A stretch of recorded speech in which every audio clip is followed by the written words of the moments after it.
बहुत मशकूर हूं। वजारत दाखिला के अमूर पर अपनी बात रखने का मौका दिया। जनाब, हकीकत यह है कि गुज़श्ता 11 सालों से मुल्क के जो अंदरूनी सलामती अमन व अमान के लिहाज से एक मसाली दौर साबित हुआ है। मैं अभी सुन रहा था कि हमारे कांग्रेस के सीनियर मेंबर ने कहा कि अगर एलोकेशन जम्मू कश्मीर के लिए बढ़ाया, इसका मतलब हालात जो हैं वहां खराब हैं। मुझे समझ नहीं आती कि आज मॉडर्न जमाना है, सिक्योरिटी फोर्सेस को टेक्निक से नवाजना है, साइबर क्राइम को करब करना है, तो एलोकेशन को हालात खराब से क्यों जोड़ते हैं, मुझे समझ नहीं आता है। यही जानेंगे। मैं नरेंद्र मोदी गवर्नमेंट को ए ह्यूज जंप जो एलोकेशन में हुआ है उस पर यह दर्शाता है कि हमारी जो लॉ एनफोर्समेंट में और टेररिज्म को कम्बैट करने में और एक्सट्रीम जो लेफ्ट एक्सट्रीम विंग है उसको करब करने में नरेंद्र मोदी जी की जो कमिटमेंट है वो दर्शाती है। अभी हमारे एक दोस्त बोल रहे थे कि देश में जो है वो माइनॉरिटीज को बहुत खतरा है, बहुत दंगे हो रहे हैं, बहुत क्रिमिनल फ्लेयर हो रहा है। Chairman sir, history doesn't lie. The most devastating criminal riots in independent India history did not take place under this government watch. They occurred under the Congress-led regimes, where rights were either ignored, encouraged, or weaponized for electoral advantage. In 1984 anti-Sikh riots, where thousands were butchered in the streets of Delhi, were not a spontaneous reaction, but a state-sponsored pogrom. Who was in the power? The Congress. Who led the mobs? Congress leaders. And who justifies the killing? The then Prime Minister himself. With the chilling words, when a big tree falls, the earth shakes. ये अल्फाज है, ग्रेवा में झांकिए जरा। Chairman sir, यहीं बात खत्म नहीं होती है।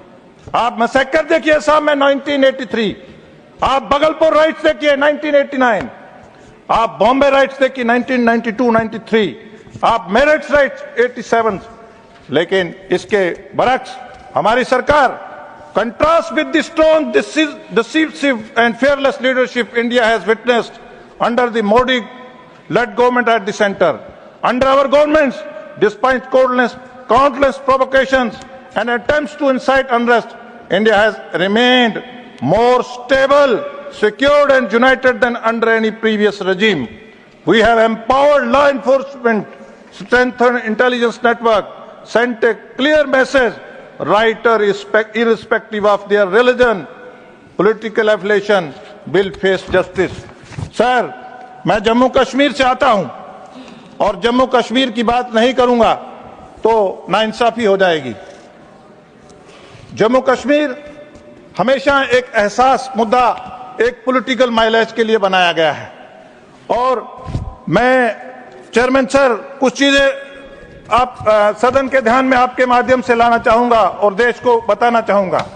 शेख अब्दुल्ला साहब को बाहर लॉन्च किया गया, कश्मीर के लोग उससे नाराज थे, डोगरा नाराज था, वहां के इतने ग्रुप्स गुज्जर और पहाड़ी जो थे वो नाराज थे, लद्दाख के लोग नाराज थे। जहां वो रीजन्स में डिस्क्रिमिनेशन करते थे, कभी जम्मू को कश्मीर के साथ, कभी कश्मीर को जम्मू के साथ।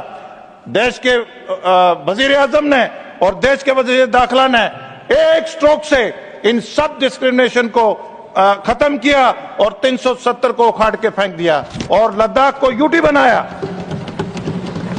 चेयरमैन सर, यहां गुज्जर और पहाड़ी को, यहां कई इथनिक ग्रुप्स को जो नॉन कश्मीरी स्पीकिंग मुसलमान था, ये मुसलमानों के बड़े मसीहा बनते हैं। इन्होंने जानबूझ के पीओजे के जो आज पाकिस्तान के नाजायज कब्जे में है, इंटेंशनली दिया ताकि इनका जो सुल्तान शेख अब्दुल्ला जो था उसकी नस्ल दर नस्ल हमेशा सल्तनत रहे।